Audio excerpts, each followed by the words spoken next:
మీ business ఏదైనా మీ ఊర్లో promotion చేయాలంటే అది సుమన్ టీవీతోనే సాధ్యం. ఇప్పుడే సంప్రదించండి.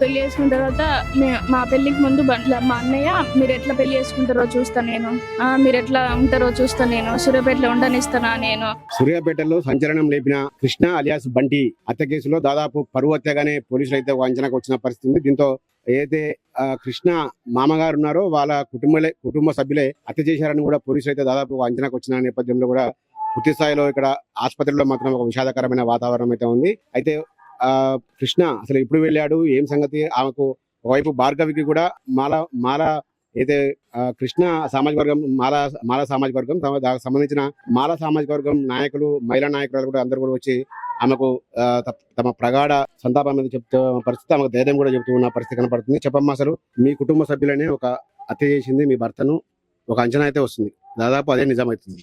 ఏమనిపిస్తుంది అసలు మీకు మా అత్తగారు వాళ్ళకు మీకు ఎటువంటి మీ అమ్మగారు తరపున ఇంతకుముందు ఏమైనా బెదిరింపులు జరిగాయా? ఫస్ట్ మేము పెళ్లి చేసుకునేటప్పుడు పెళ్లి చేసుకుంటామని నేను ఇంట్లో చెప్పిన, నాకు వేరే వాళ్ళు నేను ఇచ్చి చేస్తే నేను చనిపోతా, నేను చేసుకొని ఎవరిని బంటినే చేసుకుంటా అని చెప్పిన. నన్ను చాలా ఫోర్స్ చేసిర్రు, కొట్టడం తిట్టడం చాలా చేసిర్రు. అయినా కూడా నేను భరించి నాకు బంటే కావాలి అని చెప్పేసి నేను బంటిని పెళ్లి చేసుకున్నామని చెప్పి ఆగస్టు 7th నేను బయటికి వచ్చేసిన. మేము ఆ రోజు పెళ్లి చేసుకున్నాము, నగర్కల్లో పెళ్లి చేసుకున్నాము. పెళ్లి చేసుకున్న తర్వాత మా పెళ్లికి ముందు ఇట్లా మా అన్నయ్య మీరు ఎట్లా పెళ్లి చేసుకుంటారో చూస్తా నేను, మీరు ఎట్లా ఉంటారో చూస్తా నేను, సూర్యాపేటలో ఉండనిస్తానా నేను, చంపుతా మిమ్మల్ని, బంటిని నేను చంపుతా అని చెప్పి నాతో చాలా సార్లు అన్నాడు. అయితే నేను బంటితో చెప్తే సరే మనం మరి ఇక్కడ ఉండాలా వద్దా అని చెప్పి ఆలోచిస్తే ఏం కాదు ఇక్కడనే ఉందామని చెప్పిండు బంటి. అట్లా మాదేంటో మేము బతుకుతున్నాం, మధ్యలో వాళ్ళు ఇట్లా అవి ఇవి చేయడం తిట్టడం అవి ఇవి చేస్తుర్రు, మధ్యలో మాకు తెలుస్తున్నాయి కానీ మేము సైలెంట్ గానే ఉన్నాం. సైలెంట్ గానే ఉంటే ఇంకా మా అన్నయ్య ఏం చేస్తుండో ఏమో తెలియదు. ఆ రోజు నిన్న ఈవినింగ్ 5 o'clock బైర్ మహేష్ అని ఆయన ఫోన్ చేసిండు. ఫోన్ చేసి ఇట్లా అన్న బయటికి రా మరి ఏంది అని చెప్పి పైసలు అని ల్యాండ్ గురించి ఏదో మాట్లాడారు, నాకు తెలియదు. ఇంతకుముందు మాట్లాడుతుంటే నేను విన్నా, ల్యాండ్ అని మాట్లాడుతుంటే విన్నా. అది దానికే పిలిచిర్రేమో అని చెప్పి నేను అనుకున్నా.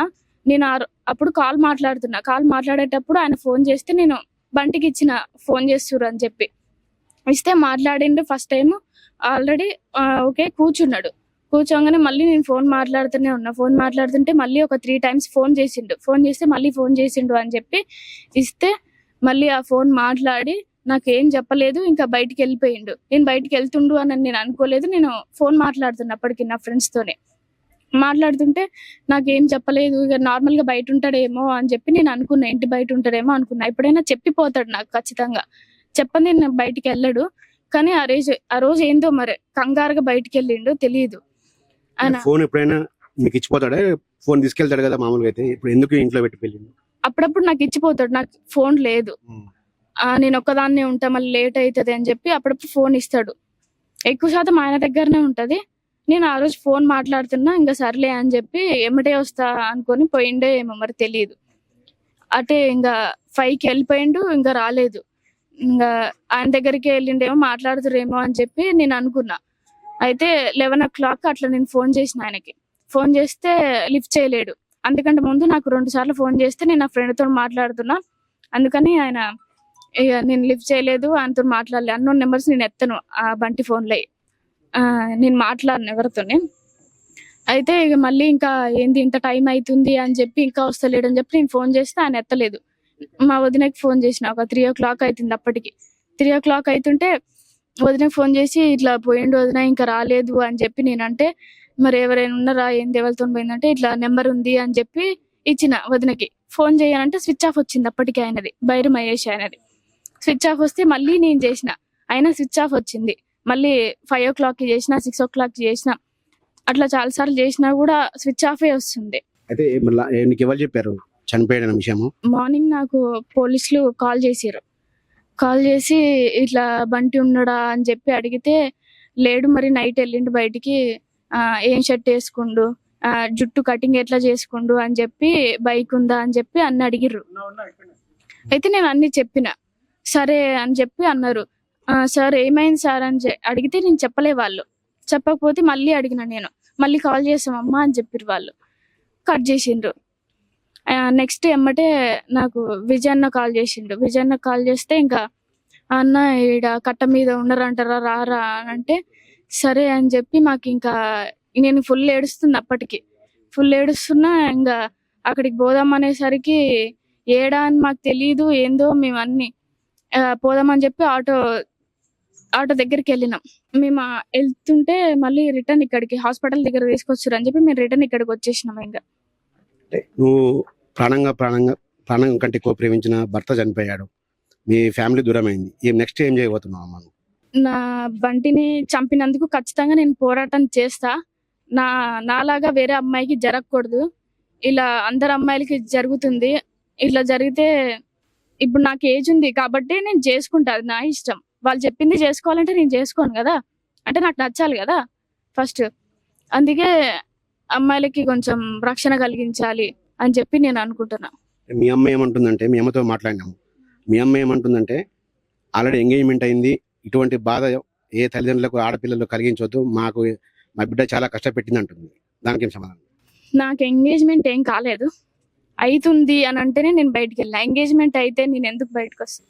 ఫస్ట్ నేను ఎందుకు ఎంగేజ్మెంట్ చేసుకుంటా? ఆల్రెడీ నా మనసులో ఒకరు ఉన్నారు, తర్వాత నేను ఎందుకు ఎంగేజ్మెంట్ చేసుకుంటా? నాకు ఇష్టం బంటి అని చెప్పిన వాళ్ళు ఒప్పుకోవట్లేదు. నేను అప్పుడు ఇంట్లో నుంచి వచ్చేసిన. నన్ను కూడా చాలా ఇబ్బంది పెట్టిరు వాళ్ళు. భవిష్యత్తులో మీ ఇంటికి వెళ్తావా, లేకపోతే బంటి వాళ్ళ మదర్ని చూసుకుంటే ఇక్కడ ఉంటావా? లేదు, నేను మా ఇంటికి అయితే వెళ్ళను. నేను బంటి వాళ్ళ ఇంట్లోనే ఉంటా, వాళ్ళతోనే ఉంటా, వాళ్ళ పేరెంట్స్ తోనే ఉంటా. ఇది భార్గవి చెప్తా ఉంది. ఇది బంటి హత్య వెనక ఎవరున్నా కూడా వదిలిపెట్టేది లేదు, ఖచ్చితంగా మా ఇంటికి అయితే వెళ్ళే ప్రసక్తే లేదు. బంటి వాళ్ళ మదర్ని ఫాదర్ని చూసుకుంటూ వాళ్ళ ఇంట్లోనే ఉంటాను, జీవితం మొత్తం కూడా వాళ్ళతోనే గడుపుతాను కూడా భార్గవి చెప్తా ఉంది.